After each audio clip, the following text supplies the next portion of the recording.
Saving money feels pointless at the beginning. Not difficult. Pointless. You save a little, you check your balance, and nothing in your life actually changes. You still wake up stressed. You still think twice before spending. You still feel one problem away from things going wrong. So your brain quietly starts asking a question it never says out loud. Why am I even doing this? Most people assume this feeling means they're doing something wrong, that they're impatient, undisciplined, bad with money, but that feeling is not a failure signal. It's a normal psychological response to how early progress actually works. Here's the part nobody explains. At the beginning, saving money doesn't improve your lifestyle. It improves nothing you can see. There's no upgrade, no reward, no visible win. You don't eat better. You don't live better. You don't feel safer yet. All you did was move money from available to untouchable. And from your brain's perspective, that feels like loss. Your brain is wired to notice immediate changes, not future protection. So when you save $50 or $100, it doesn't register as progress. It registers as deprivation. That's why saving early feels so unrewarding. And that's also why so many people quit right there. They don't quit because they're irresponsible. They quit because the feedback loop is broken. Effort goes in, nothing comes back, no emotional payoff, no visible relief, no sense of momentum, just silence. This is where people start comparing themselves to others. They see screenshots, balances, milestones, and they think, why does this work for everyone else but not for me? But what they're missing is timing, because the first phase of money isn't about feeling better. It's about stopping things from getting worse. And stopping damage doesn't feel like progress. It feels like nothing. If you patch a leak before the house floods, you don't feel relief. You just don't feel pain. And pain avoided doesn't trigger dopamine. It doesn't feel like success. It just feels flat. That's the psychological trap. Early saving is defensive, not offensive. You're not moving forward yet. You're stabilizing the ground under your feet, but your brain doesn't celebrate stability. It celebrates change. So when nothing changes, motivation dies. This is why saving advice sounds so hollow at the beginning. Just be consistent.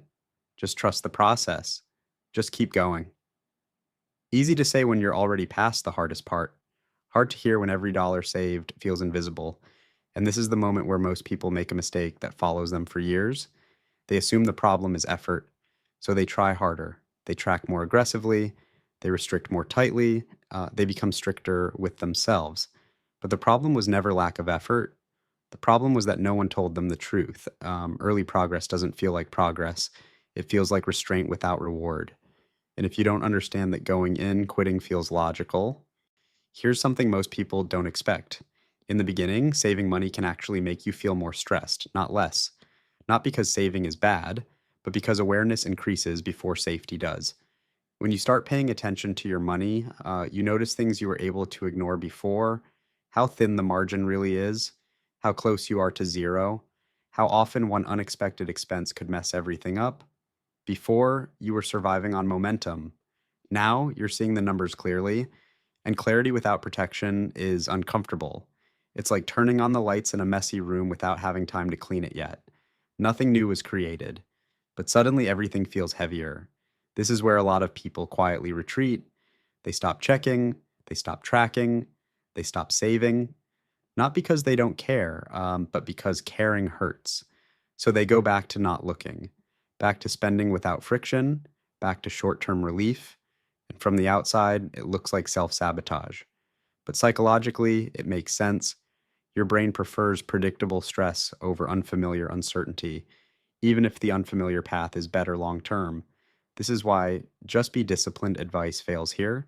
Discipline doesn't solve emotional discomfort, understanding does, because the discomfort you feel early on isn't a sign you're doing something wrong.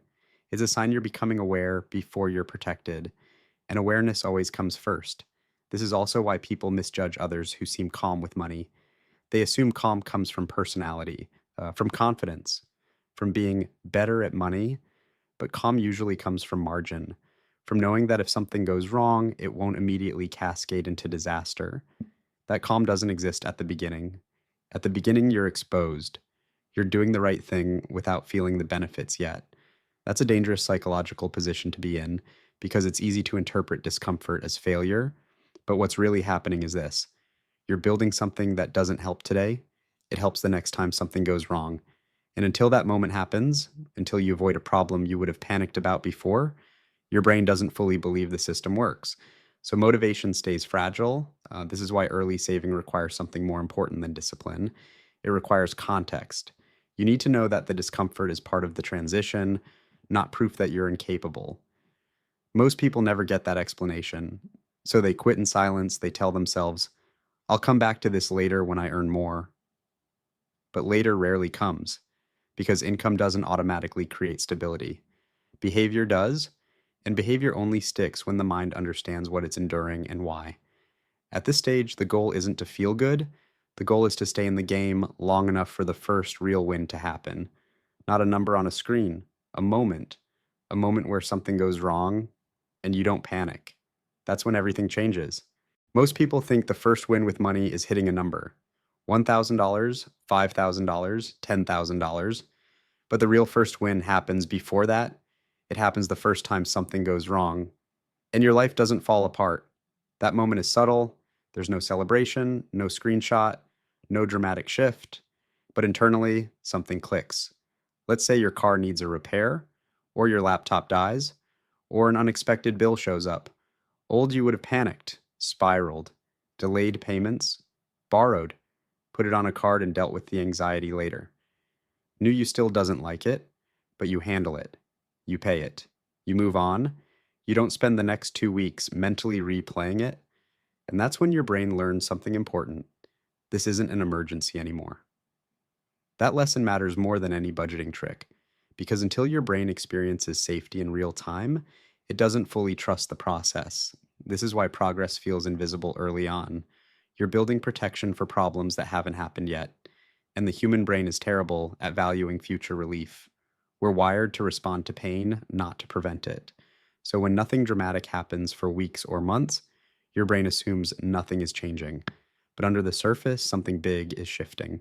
Your baseline stress starts to drop, not all at once, not dramatically, just enough to notice.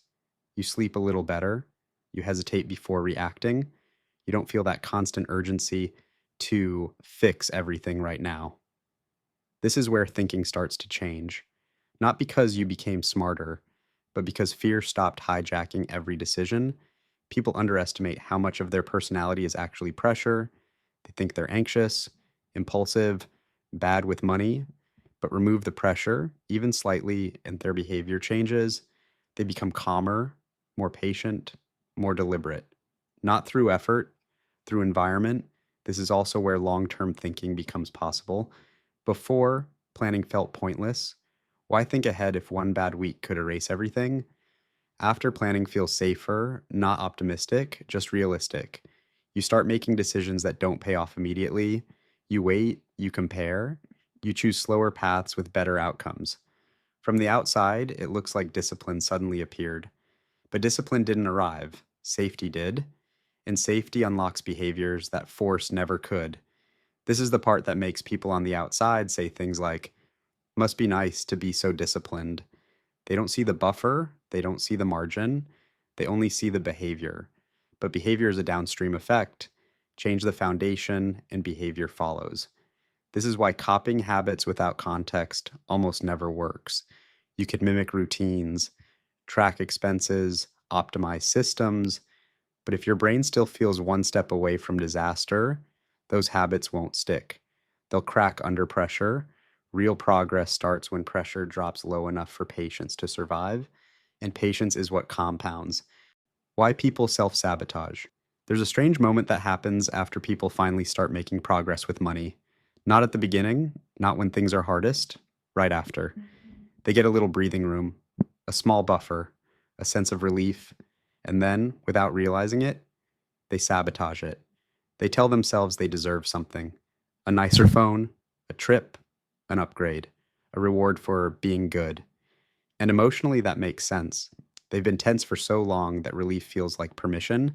But here's the problem: that early progress isn't a reward, it's infrastructure. It's the financial equivalent of a foundation. And when you treat a foundation like a bonus, the structure collapses. This is why so many people feel like they're running in place. They build a little stability, spend it, panic, and then rebuild the same level again over and over.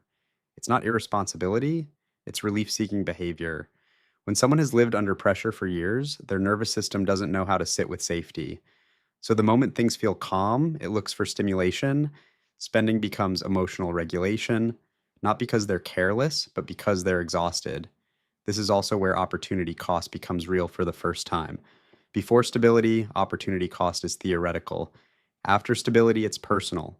Every decision carries a trade off, not just, can I afford this?